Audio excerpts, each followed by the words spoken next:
enter their underground domain through waterways, oceans, and seas as well. And we have many pictures now of UFOs that are coming up out of an ocean or a sea or a body of water of some type. And there have been so many UFO sightings over the years that if all of those sightings were aliens coming to Earth from outer space, we would have aliens coming here from many different places, and I don't think we could have missed all of them. I believe that the vast majority of UFOs are real, but they're coming from underground. I believe that these are the Anunnaki coming up to do whatever they need done. Certainly, I think most of the abductions, and some of these, like the woman that you talked about, having sex with an alien, I think most of the abductions have something to do with their genetic experiment and altering our DNA in such ways that they get the end result that they want. But I believe that most of those UFOs are coming from underground, and for whatever reason. Well, yeah, so this is... I've kind of continue. lost my train of thought. Get me back on track. What was your original question? Well, there are so many, and we are going in so many different directions, but just the speculation of why they would want to engineer this fake extraterrestrial invasion. I think the answer to some might be obvious, but it's something that we're continually seeing played out incrementally. Extraterrestrial invasion scripts in Hollywood, shows like V coming out, women like Kate Perry singing to 12-year-old girls and boys about having sex with aliens, total disgusting, pornographic, extraterrestrial getting it on. And all this stuff going on, we're going, why? Why? Why are they targeting the young with all of these alien images? There's even other cartoons where they start transforming into reptilians. It's another version of Teenage Mutant Ninja Turtles. There's some radiation, and it mutates them. Very strange, this theme of radiation mutating the humans. It is strange, and I don't know the answer to why exactly, but there is a very interesting fact about the occult, and that is that they must gain some kind of sadistic pleasure in telling us what they're going to do to us. And we see right there the old CNI and all the networks. Before they have sacrifices or murder somebody, they let that person know in advance that they're going to do it. The Anunnaki have certainly let us know in advance through spiritual literature what they're going to do to us. And if we look at our world today, there are signs and symbols everywhere telling us that they are here and what they're doing. The evidence is just overwhelming now. And I don't know, excuse me, exactly why they choose to inform us beforehand of what they're going to do, but they've told us very clearly that they're going to form a new world order, and if we allow that, if they get that new world order in place, mankind is in a lot of trouble. And they're testing like a boxer. He's jabbing to see if he can go in for that punch. And see, they're beta testing, they're pulling 9/11. They're seeing how stupid are these slaves. Oh my God, we're going to do war games on the very same day. We're going to do war games, Bill. We're going to do all this. We're going to make that thing come down and literally just like this, right here. We're going to go down like that in free fall. We're going to see how stupid and retarded these... You know what? Let's go take on Waco. Let's burn some women and children. Let's see how much these slaves are really going to stand down now. Oh, yeah. And then of course... let's see how many of them are going to take a vaccine. Let's give them a cookie and tell them we killed Osama bin Laden and see how they tear off their clothes and sit there and run around naked like they're chickens with their head cut off in West Virginia and some of these other campuses where they got fires going, and it's just like Lord of the Flies, Jack. I think we're seeing these beta tests right now with these incredible stories and how much of a hold they have on consciousness. Well, you're exactly right, and you know, part of it may simply be just instilling fear. Sure. We're certainly much less capable of trying to compete with them and trying to alter our fate if we're afraid. Yeah, and we have become the great Americult. Certainly spelled with 3 Ks instead of 1 C, the great Americult.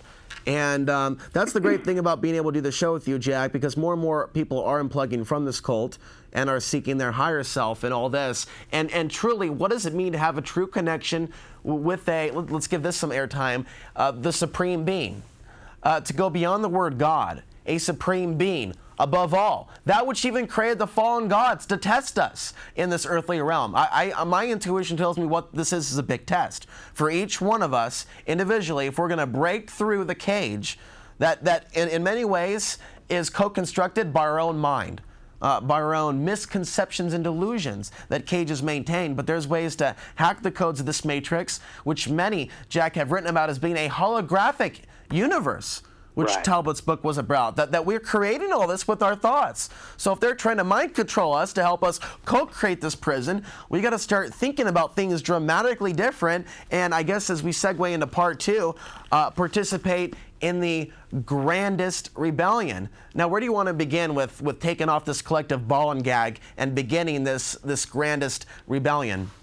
I think that we would all be absolutely shocked at what powers that they have given us with our human mind if we could ever get it clear enough to make proper use of it. You talk about that. You talk about getting the glass of water, being like the mind, clear, that there's so many ways that our minds are dirty, but we want clarity first to begin this mission, this vision quest. Absolutely. And I believe that we can compete with the Anunnaki and we can alter our fate if we can get a group of people together who can get their minds clear enough to put our heads together. I certainly don't have the answers, don't claim to, but I do think that mankind collectively can compete with them. Yeah, mankind can do great many things with its intellect. That's why they're trying to constantly steer our intellect in this direction. We have to become better organizers. That's what I'm starting to really feel exactly on the local level. I know we've been kind of saying this for years, and it's getting to be cliche, but some things just don't go away. Yeah, I think it's extremely important that we stop killing each other and we stop participating in these wars for them, because we're killing off ourselves, plus we're making them billions of dollars every time we fight one of these wars. We need to change our entire focus from each other to start focusing on what the Anunnaki are doing and what they're planning to do to us. And once we can change that focus of a group of people, then perhaps we can compete. So if they're feeding off our fear, we have to starve them out.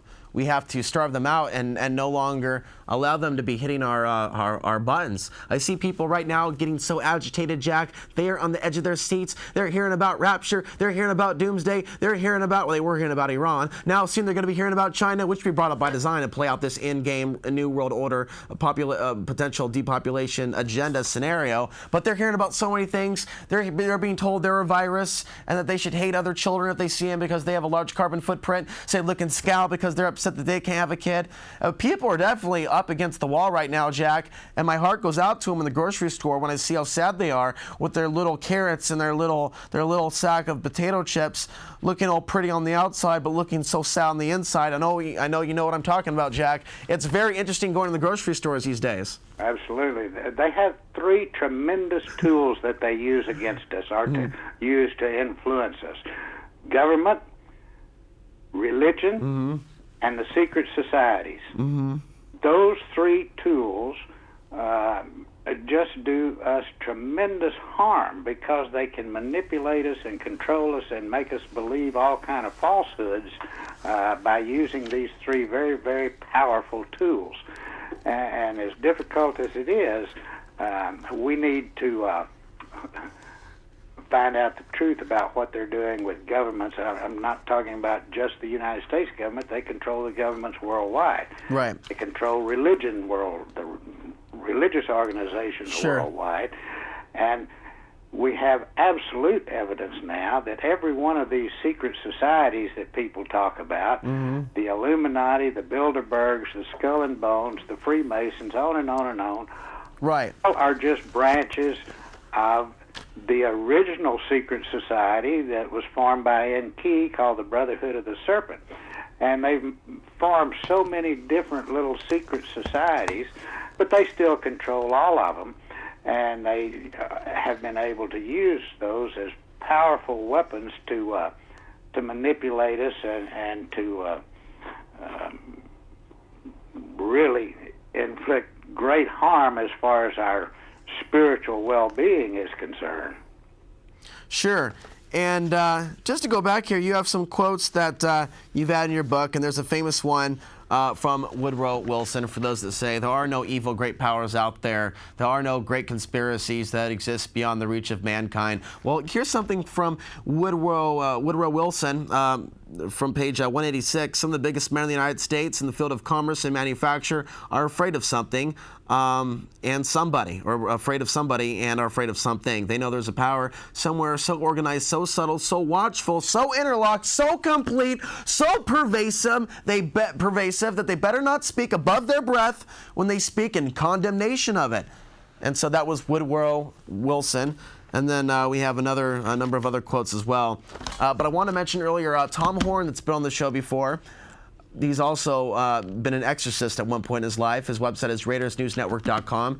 In his book, Apollyon Rising 2012, he speculates that the great genetic engineering experiment with food, with chimeras, with these crossbreeds, these different mixing animal and human, is to create the perfect mind-controlled clone where perhaps a demon could walk into that body and essentially be a walk-in. So certain forms of life or entities could live for a very, very long time. And I know that might be out of the realm of possibility for some people, but it really raises the question, what is really going on here with this organized system where there might be forms of life on this planet that are living longer than humans? It's certainly not out of the realm of possibility in my mind. In fact, I think it's very likely that those type things are occurring. That's, again, part of their genetic experiment that they use. And you know, we have a few stories of people who have appeared on this earth over long periods of time. I don't know if you've read William Branley's book, The Gods of Eden, but in The Gods of Eden, Bramley, by the way, Bramley has done an extremely good job of tracking the secret societies from the Brotherhood of the Serpent right on down to, he mentions many of them and how they came into being and what they're doing in his book. But he also mentions a very interesting character in his book called Saint Germain.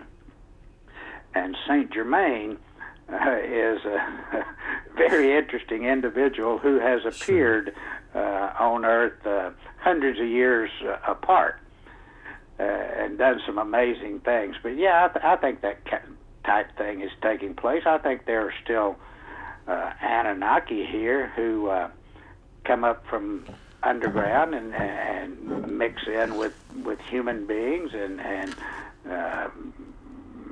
they're probably but I guess in the end, everywhere, yeah. I guess all in the end, it comes down to why are we here on Earth right now, going through this in some sort of a genetic experiment where we are slaves in some sort of amnesia of our past lives. If we do have past lives, I believe that we certainly have been through some experiences before we got here. But we're obviously in these very unique spacesuits, biological spacesuits that seem to be quarantined to a planet that we collectively have chosen to call Earth. Though there's going to be a lot of if what you're saying is correct, disappointed souls out there, Jack, when they pass over to the other side and find out that they're not going to get so many virgins. They're not going to find themselves in a simplistic heaven or a simplistic hell. There's going to be a lot of very surprised souls at that particular point in time. But I say, why wait till you pass on to find the answers? I say, find out who the true God, what the true God consciousness is for yourself, while we still kind of are here in this physical form, instead of thinking about Judgment Day or the end of the world. It seems to me that, for me,